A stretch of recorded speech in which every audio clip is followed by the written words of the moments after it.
האם זה באמת סגולה בדוקה? הסגולה ללמוד בזה?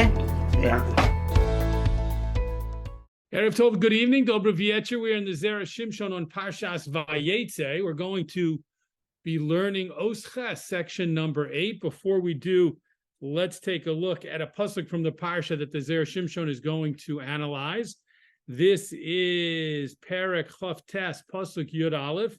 The pasuk comes from the story where Yaakov is about to meet Rachel for the first time, or actually has just seen Rachel for the first time, and it says, "Vayishak Yaakov leRachel." Yaakov kissed Rachel. Vayisa es kolo, and he lifted his voice. Vayefk, and he cried. So, from all perspectives, it's an unusual pasuk, a difficult pasuk to understand. As soon as he sees Rachel, he kisses her, and then he starts crying. What's going on with this pasuk? So let's take a look in the Zera Shimshon again. Parshas Vayetzei Os Ches. Vayishak Yaakov pasuk. There's a pasuk, our pasuk. Vayishak Yaakov leRachel vayisa kolo. Yaakov kissed Rachel and he lifted his voice, v'chule, etc. Amru zichronim levracha. So Chazal, the rabbi, said in Bereshis Rabbah, in the Medrash of Bereshis Rabbah, Lama bacha. Why did Yaakov cry? Why did Yaakov start crying? Shero'a b'nei adam melachashim elu le'elu, because he saw that people were whispering to one another. V'amru, and they were saying, v'chima bozeh, what is going on with this guy, meaning Yaakov, that he came lechadesh aleinu dover shel erva, to introduce a new immoral practice. So Yaakov Avinu saw that the people were taken aback that he kissed Rachel, and they were whispering, "What is this guy doing?" Obviously, in those days, it wasn't at all common for a man to show up and to see a girl and to kiss her. And they couldn't understand what he was doing, and they considered it inappropriate. And so Yaakov started crying. That's the simple reading of the Medrash. V'ayin b'Yalkut, and you can look in the Yalkut Shimoni for more details about this story. Next paragraph. Uve'emes yesh li tmoa, yesh li smoa. And in truth, we really do have to wonder. Eich efsher she Yaakov Avinu. How could it be possible that Yaakov, our forefather, Bachor Sheba Avos, the chosen one of the patriarchs, Yased Dovar Kazeh B'Farhesya, would do such a thing in public, that he would just go and kiss a girl in public? She'eno ela derech burus. This can only be considered the way of low-level individuals. This is a low-level type of action for a person to take, not someone of the stature of Yaakov Avinu v'halo matzinu.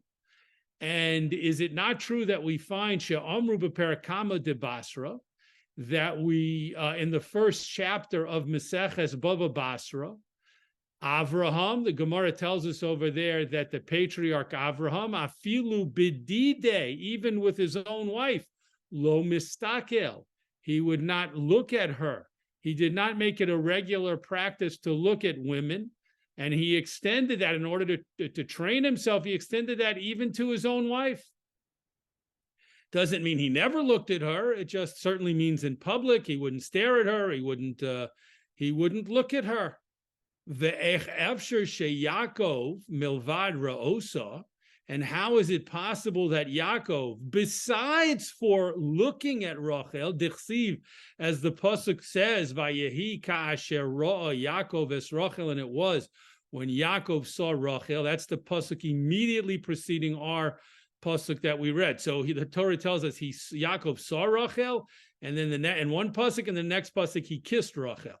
So not only did he look at her, but he Yaseh Od, he went further and kissed her, Kimo Kal Shebekalim, like the lowest of the low, Linoshka, to kiss her. Tremendous question the Zera Shimshon is asking. How could Yaakov behave in this seemingly, apparently immoral and a way, an unrefined, an unrefined, crude type of behavior, to just go kiss a girl. Ve'afilu im ra'a osa, and even if Yaakov looked at her, kedei lekayim, in order to fulfill a statement in the Gemara, and you see it's from Maseches Kiddushin, that's the second chapter, the beginning of the second chapter. In Maseches Kiddushin, Osur le'odam lekadesh es isha kodem sheyirena, it's forbidden for a man to marry a woman before he has seen her. So even if you want to say that Yaakov Avinu looked at Rachel and even gazed at her carefully, because of the teaching of Chazal that says it's forbidden for a man to marry a woman without looking at her and seeing her physical characteristics. A person is not supposed to close his eyes and just say, well, I don't want to look at this girl, I just want to marry her. That's forbidden. It's actually usur. He has to see her before he marries her. So perhaps that's what Yaakov had in mind. Lo hoya lo lenoshka. This doesn't mean that he should have kissed her. Yes, he could have looked at her, as the first pasuk said. But why did he kiss her? As we see in the pasuk that we read. Uba perik testi brachos, in the 9th chapter of Maseches Brachos Amrinon, we say. So the Zera Shimshon is now going to go on to strengthen the question. So Chazal say over there, Lo yahalech odam acharei isha baderech. A man should not walk directly behind a woman, afilu hi ishto, even if it's his wife. Ve'od amru, and another Gemara also in Masechta Brachos, Chazal said, shetalmid chacham osur. It's forbidden for a talmid chacham, ugenai hulo. It's a disgrace for him, lesaper im isha baderech, to talk to a woman on the road. Afilu hi ishto, even if it's his wife. Afilu hi achoso, and even if it's his sister. The Gemara over there explains that people around, we're talking about in a public area, walking on a public thoroughfare, walking in the public domain, walking in a public area, people don't know that this woman is the man's wife or the man's sister. And therefore, if he is seen walking too closely to her, or if he's seen conversing with her in a way that would seem to be more than just asking directions, for example, people might say, what is this Talmud Chacham? What is this Torah scholar doing conversing with this strange woman? They don't know that it could be his wife or his sister. And of course, we know that people like to spread tales and spread gossip. And so the Gemara says, no, better for a Talmud Chacham in public to be careful about speaking to any woman, even a relative or his wife, because other onlookers might not realize that the woman is his wife or a relative. Next paragraph. So what do we have? What are we left with? We're left with a question.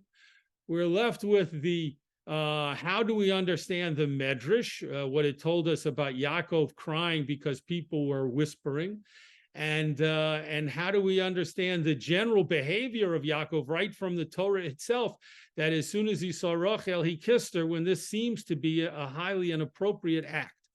Continuing, next paragraph. Omnam, however, Amrina b'perakama da'avodah zara, we say in the first chapter of Maseches Avodah Zara, Ula was one of the great Amoraim, the great Talmudic sages. Ula, ki hava osim mibeirav, when he came home from the Beis Medrash, the yeshiva, when he came home from the yeshiva, have menashek lehu le'achosei, he would kiss his sisters, abe yedaihu, on their hands.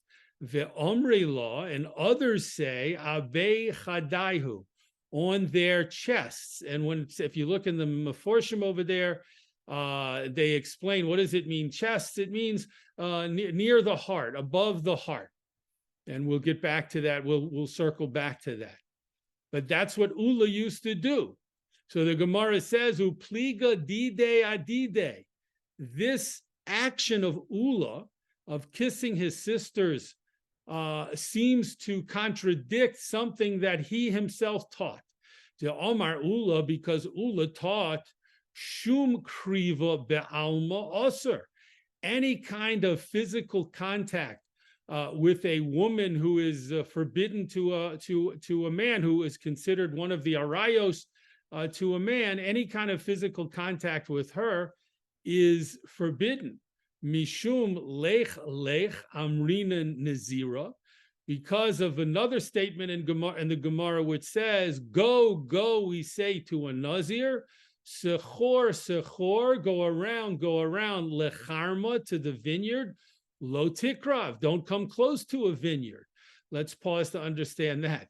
That's a teaching in Chazal that says that a nazir, a person who has taken upon himself or herself a vow of nazirus, to a vow of being a Nazirite, and such a person has three basic main prohibitions. They are forbidden to partake of any grape products, not just wine, but grape juice and eating grapes. They're totally forbidden from that. They're forbidden to become tamei mace, to come in contact with a dead body, or even be in the same building as a dead body. They can't do anything that would make them tamei mace, impure from any kind of contact with a dead body. And they don't cut their hair. Those are the three prohibitions that come upon a person when he or she takes a vow of nazirus. So if we see a nazir and he's walking towards a vineyard, we say to the nazir, go around, don't come close, don't go into the vineyard, don't go near the vineyard. Why? It's not forbidden. A nazir is 100% allowed to walk through a vineyard. He just can't eat the grapes, and he can't take grapes and turn them into grape juice or wine. But he can walk through the vineyard. Why not? Why should he have to go around? So the Ula is basing himself on that view in Chazal that says we try and get people who are prohibited from doing an action to stay far away from that action. So too, Ula said a person should not have any physical contact, any kriva, any physical close contact with a woman who would be forbidden to him. Uperish Rashi explains, Shechein Darkam, this is Rashi on explaining about Ula kissing his sisters. Shechein Darkam shehayu noshkim lagedolim mishum kavod. It was the way of people in those days in Talmudic times to kiss their elders, their parents, their older brothers, older sisters, mishum kavod, out of honor. So Ula's motivation when he came home and he kissed his sisters was to show honor and respect to them. And now I just want to mention, one of the commentators says, and that explains the kiss above the heart, because the heart is when you kiss a person there, you're showing that you have a special ahava, special love. It's a symbol of closeness, of ahava. And so kiss the hands of the person, kiss the heart of the person, and are above the heart of the person. And so that's what they used to do. The commentary of Tosfos wrote in the section that begins with the words upliga dide adide, and this, that Ula was lenient on himself. In other words, the same man who taught that you certainly shouldn't touch or kiss people who you're, let's say a woman who you're not married to, why was he lenient to kiss his sisters? Mishum didamyon le kichishure.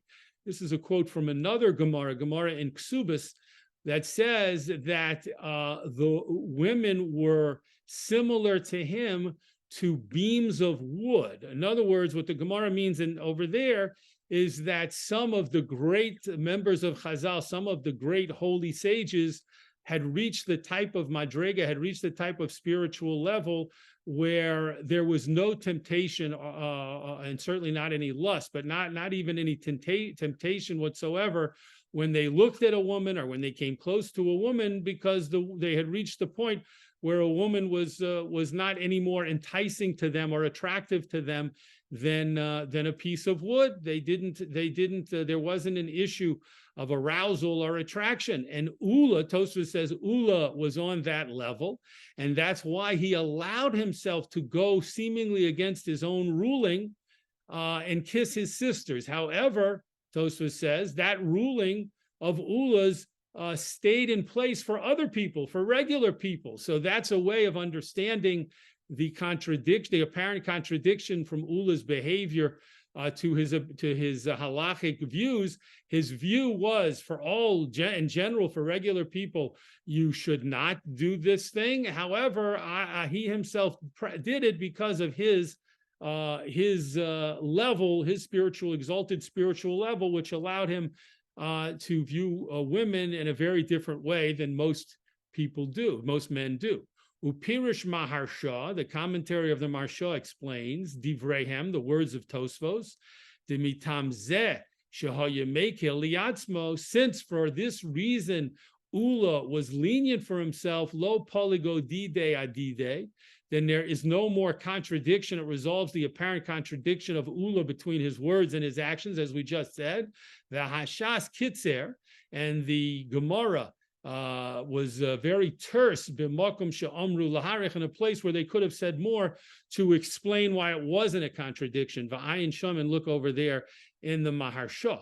So here we have a new source that the Zera Shimshon introduced, which certainly can be connected to our issue. How could Yaakov kiss Rachel? So we start to see the glimmer of a possible answer when we look at Ula in the Gemara of Avodah Zarah, who kissed his sisters, even though he himself said such an act was forbidden for other people because of his exalted spiritual level and the fact that there was no issue of him being tempted in any way or deriving any kind of pleasure from inappropriate pleasure from the kissing that Ula did.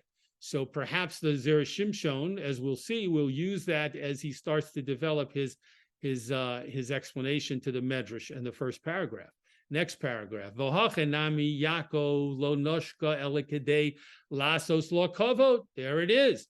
So to Yaakov only kissed Rachel in order to show respect. It was a mark of respect. It wasn't anything at all inappropriate. It was respectful. And it fulfilled what Chazal teach in a Gemara in Maseches Yevamos. A person who loves his neighbors, who shows love and niceness and kindness to his neighbors. And a person who brings close his relatives, also shows special sweetness and kindness to his relatives. All of Akosov Omer, on such a person, the Pasuk says, and this is a quote as you can see from Yeshaya, Oz Tikra, then this person will call out, V'Hashem Ya'aneh, and Hashem will answer. So we see that from the Gemara and from that pasuk, it's a beautiful thing for a person to be kind and neighborly and nice to one's neighbors, and for a person to be extremely kind and nice and warm to his relatives. So that's what Yaakov Avinu was trying to do. V'lo tomru shezeh davar genai, and don't say that this is something which we saw was considered inappropriate l'talmud chacham, for a talmud chacham. Shahare afilu ula, because even the sage Ula disvirale, top of the next column, who is of the opinion shum kriva ba'al ma'aser, that any kind of physical contact with a woman that is not permitted to a man is forbidden. Mishum lech lech, because of the rule of telling a nazir to go far away from a vineyard. Modeihu, he himself, Ula himself, admits that if a person reaches the point where women are perceived as like beams of wood, again, not in a derogatory way, but just to say that they don't present any kind of temptation to this individual, this spiritual saintly individual. In such a case, ve'eno mechaven lehanos klum ba'osa neshika, and Ula did not have any intention to get any kind of physical pleasure from the kiss when he kissed his sisters. Mutter, it's permissible. Ve'have ovid ihu uvda b'nafshe, and Ula himself followed this practice. Umase rav, and this was the action of a great sage, and that's considered an important thing in halacha. When the sage acts a certain way, we learn from that. We learn out from that many times that is the appropriate way and the permissible way to act. Of course, it's not for regular people. A person can only learn out from Ula's actions if the person is on a great tzaddik, on a similar type of spiritual level. Next paragraph. Uchedei legalos Yaakov lechol ha'omdim olov. And in order for Yaakov to reveal to all of the people that were standing around when he kissed Rachel, shelo niskavein l'shum hanoah sheba'olam, that he did not have any intention for any kind of physical pleasure at all whatsoever. That wasn't his intention in kissing Rachel, to enjoy a kiss with a young woman. That's far from it. Mishum hachi vayisa kolo vayef. He lifted his voice and he cried. That is now we're understanding why it says that he kissed her and then immediately says, and he started crying. The koshe, because there's a problem with the pasuk. Ma inyan bechia zo. What is the connection between this crying, bipam harishona, at the first time shera osa, that he saw her, right? The pasuk kind of raises the question, the obvious question. He just saw Rachel for the first time, and suddenly he's crying. They weren't people who knew each other and had a relationship and were going apart from each other. He had just met her for the first time. Why is he crying? But definitely he wanted to allude, to hint, that he did not gain any physical pleasure from that kiss. Because if he did enjoy the kiss, then it would have been the opposite. He would have been happy and joyful. So if you want to picture that Yaakov Avinu was a young man, and here he sees Rachel, who he feels he's destined to marry, she's his relative, and so and as a young man might do, his emotion got the better of him, and he ran over and he gave her a kiss. Well, then he should have been happy and joyous because he had just seen and met his beloved. But that was not the case. He was crying. V'lo nushaka ela derech kavod, and that's because he only kissed her as a way of respect, as a show of honor and respect. Ve'efsher says shesavor haya, and it's perhaps he thought sheba'oso makam, in that particular place, nami yasu kavod zel agedolim. Perhaps they also have this practice of kissing their elders, kissing their parents, kissing their older brothers and sisters. Maybe they also do it, and they would understand that when Yaakov kissed Rachel, it was because he was showing respect to a relative, just like they show respect by kissing their relatives. But when he saw them whispering, and they were taken aback by what he did, then he lifted his voice and crying.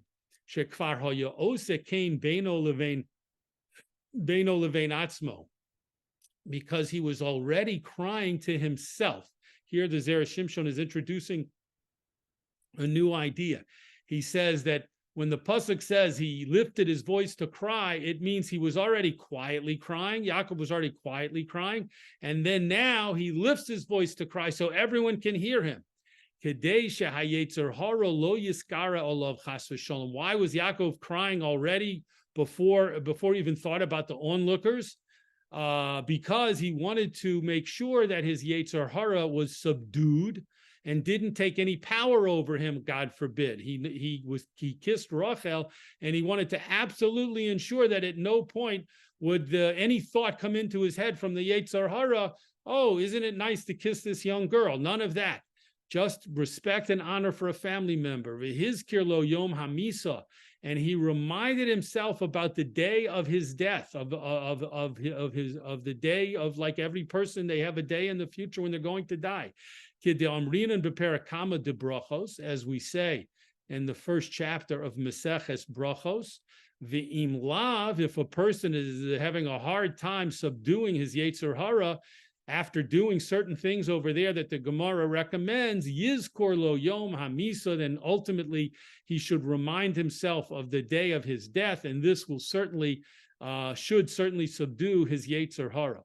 V'hoil she'oz haya mechashev liyom hamisa, and since he began thinking at that moment about the day of his death, Ra'ah, he saw in a kind of vision, or Ruach HaKodesh she'eino nichneses imo likvura, that she, Rachel, would not be able to be buried along with him. And of course, we know that Rachel was not buried in Ma'aras HaMachpelah, the famous cave of Machpelah. Leah was, but Rachel wasn't. She was buried. She died when the family came back to Eretz Canaan, and she was buried in the famous Kever Rachel, the tomb of Rachel, which is near Beis Lechem, near the modern city of Bethlehem, and near Beis Lechem mentioned in the Torah. And so that is why Yaakov was already crying to himself. But when he saw the onlookers taken aback by his kiss to Rachel and whispering that he had done something inappropriate, then he started crying louder so that they would hear him and they would understand this is a man who's not doing anything inappropriate. This is a very sincere man who's not joyous and jumping and celebrating. He's crying. Next paragraph. Inami, alternatively, he was showing them that he was crying and in pain al sheloti kones imo likvura, on this fact that he realized, just as we mentioned a moment ago at the end of the previous paragraph, that Rachel wasn't going to be buried with him. Ubeperek Daled de Kiddushin. Well, let's pause for one moment. The reason this is an alternative answer is because the previous answer was, putting aside anything having to do with Rachel not being buried with him, the previous answer was he kissed Rachel to show respect. Yaakov thought that this might be something that everyone in the area knew was a traditional sign of respect to a family member, but then he saw them whispering and gossiping about what he did. So then he started crying, and in order to show that I kissed her for a serious reason. I kissed her as a sign of respect for her family, for herself and her family, not for anything immoral. And it was as if he was crying because they misunderstood his motives. That was the first answer. Then at the end, just before this new answer was introduced, the Zera Shimshon brought in this idea that Yaakov Avinu started crying because she wouldn't be buried with him. So that the Zera Shimshon is now formulating into a second alternative answer as to why he was crying. Inami, alternatively, Hera Lohem, he showed them that she wasn't going to be buried with him. That's why he was crying. Ubeperek Daled de Kiddushin, in the fourth chapter of Maseches Kiddushin, Amrinon, we say, Afilu tema abashol. The Gemara over there is dealing with a Mishnah which says that a man is not allowed to be secluded even with two women. Not only is a man not allowed to be secluded with one woman, but he shouldn't be secluded even with two women. And so the Gemara says, but didn't Abba Shaul say, the Gemara asked, didn't Abba Shaul say that a man and two women could go alone to a cemetery to perform a burial? So the Gemara says that doesn't mean Abba Shaul disagrees with the basic rule of the Mishnah that a man shouldn't be secluded with two women. No, at a time of mourning, a person's Yetzer Hara is broken, and that's why Abba Shaul, who generally agreed that a man should never be secluded even with two women, allowed a man and two women to go because of specific circumstances to a cemetery to bury. In that case, it was a child who had been miscarried, and so he allowed it in that case. V'hoil shebacha. Now coming back to Yaakov Avinu, since Yaakov Avinu was crying, al korcha chayashasa ninus usevir yitzrei, then we are compelled, and the onlookers were compelled to realize that it was a time of sadness for him, and his Yetzer Hara, his heart and his Yetzer Hara were broken. The Zeh Mochiach, top of the next page, L'chol Haroim, and this proved to all of the onlookers, the Dom Yelei Kechishura, that Rachel to him, when he kissed her, was like a beam of wood, like a board of wood. There was nothing about physical intimacy or attraction or anything like that. It was a kiss purely to show respect. The Belav Hachi Yaakov Avinu lo hayanoshka. Yaakov Avinu would not have kissed her if this was not the case. Sha'adarabba, because just the opposite. Machmir al atzmo hoya. we see that Yaakov Avinu was very strict with himself, be'inyan haprishus, with himself in matters of precious, of separating from any kind of avera, any kind of matter that might have brought him to do a transgression. He stayed far away. He separated himself from those things, and he was strict about it. Shaharei vayidar Yaakov neder. The Torah teaches us that Yaakov made a vow. That comes from the episode with the dream of the ladder. And Yaakov, right before he left Eretz Canaan to go to Lavan's household, he made a vow and said to Hashem, if you protect me and take care of me on my trip, and at least I have enough clothes to wear and basic food to eat, then when I return here and you bring me back here to my family's household, to Eretz Canaan, I will do certain things. And we hold Nidorim Siog Leprecious, when a person takes vows, that is a fence for precious. That's an indication that the person sets himself up, takes actions to keep away from doing averos, from doing sins. So that was the type of person that Yaakov was. Umitam ze amrinan b'medrash, and it's because of this reason that Chazal say in a different medrash, Yaakov al she'icher nidro ne'enash. When Yaakov Avinu came back to Eretz Canaan, and he didn't immediately start fulfilling the vows that he had made before he left Eretz Canaan, he was punished. V'kosha, and the question is, ma inyan zeh lazeh? What's the connection between Yaakov not immediately fulfilling his vows and his punishment over the episode with Dinah, when his daughter Dinah was kidnapped? Elo lefi shehu lo kiyem haneder, because he did not fulfill his vow immediately. Gambito lo kimo precious v'hatznios, his daughter Dinah also did not appropriately maintain and strictly stick to the rules of separating and modesty, and she went out to visit the girls of the town of Shechem, and that is how she was kidnapped, and that's how the whole episode developed. So the Zera Shimshon started with a medrash that analyzed or looked at the pasuk about Yaakov Avinu kissing Rachel and immediately crying, and the Zera Shimshon brought sources to explain why Yaakov Avinu was allowed to kiss Rachel and why also he immediately cried. As a matter of fact, two approaches as to why he cried immediately after he kissed her. Yasher Koach for joining us in learning the Zera Shimshon this week, and God willing, we'll look forward to learning together again in the Zera Shimshon next week.